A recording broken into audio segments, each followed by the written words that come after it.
At ayan guys, gagawa tayo ngayon ng sinigang na ulo ng tuna na may hipon. Ayan, bali naglagay na ako dyan ng sibuyas tsaka kamatis.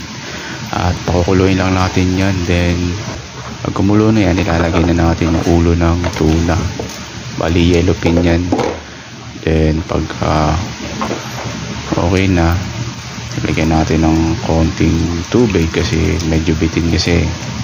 Then pagka tapos nyan is lalagay na natin yung Knorr shrimp cubes. Then lagyan na rin natin ng sinigang powder. Bali sinigang sa sampalok ang nilagay ko dyan. Then ilalagay ko na rin yung hipon, yung tipong pakulo na yung tubig nyan.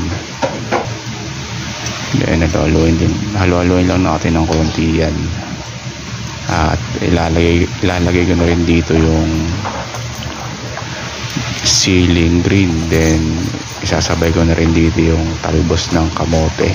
At talbos ng kamote yung ginamit ko dyan. Then para naman hindi nakakasawa yung puro kangkong.